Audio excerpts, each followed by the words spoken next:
Friends, welcome back to my another mini blog. So আরও একটা mini blog নিয়ে আবারও চলে এলাম, যেহেতু তোমাদেরকে বলেছিলাম ডেলি ব্লগ দেবো, তো সেই জন্য আরও একটা মিনি ব্লগ নিয়ে আবার চলে এলাম। তো সকাল সকাল স্নান টান করে একদম রেডি হয়ে গেছি পুজো টুজো দিয়ে চেম্বার যাওয়ার জন্য। তো আজকে চেম্বার যাওয়ার একটা ছোট্ট লুক তোমাদের সাথে শেয়ার করলাম, কোনোদিনও করি না। তো জাস্ট নর্মাল একটা কুর্তি প্যান্ট পরেছি, আর কিছুই করিনি।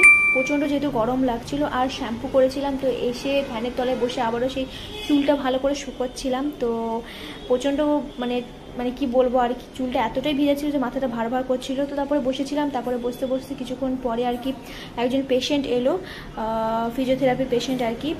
তো তার আগেই একজন কাজের লোক এসেছিলো, ওদের বাইরে যে একজন আছে দোকান হেলমেটের, সেখানেই কাজ করতে এসেছিলো। আমি বলেছিলাম, অফার করেছিলাম, বাট অনেক টাকাই বলছে, তো আমার দরকার নেই। তারপরে পেশেন্ট এসেছিলো, পেশেন্টকে ভাইব্রেশন মেশিনে দাঁড় করালাম, ওনার কি পেন ছিল শরীরে।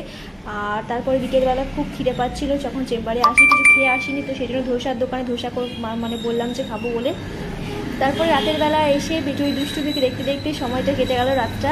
তো আজকের মতো ভিডিওটা এখানেই শেষ করছি। যদি তোমাদের ভালো লাগে কমেন্ট করে জানিও, আর সাবস্ক্রাইব করতে কিন্তু একদম ভুলো না। এভাবেই আমার সাথে থেকো, পাশে থেকো। আর ওর দুষ্টুমি যদি তোমাদের ভালো লাগে তো তোমরা আমাকে কমেন্ট করে জানিও। ওর জন্য আলাদাভাবে দুষ্টুমির একটা ভিডিও তোমাদের সাথে শেয়ার করবো, সারাদিনও কী কী দুষ্টুমি করে, প্রচণ্ডভাবে দুষ্টুমি করে। আর এখানে দিদি হচ্ছে তার স্কিন কেয়ার করছিল, বাদ দাও, ওটা দেখতে হবে না তোমাদেরকে। নর্মালি স্কিন কেয়ার যেরকম তোমরা করো ও করছিল, তো তোমাকে বলছে দেখাচ্ছিস কেন, তাই এলাম ঠিক আছে একটুখানি তো কী আছে, ভিডিওর জন্য করতেই হয় তাই না। তো আজকের মতো ভিডিওটা এখানেই শেষ করছি, আরও একটা ভিডিও নিয়ে আবার তোমাদের সাথে দেখা হবে। ততক্ষণ পর্যন্ত সবাই ভালো থেকো, সুস্থ থেকো, সবাইয়ের কাছে হরে কৃষ্ণ, রাধে রাধে। আজকের মতো এখানেই শেষ করলাম।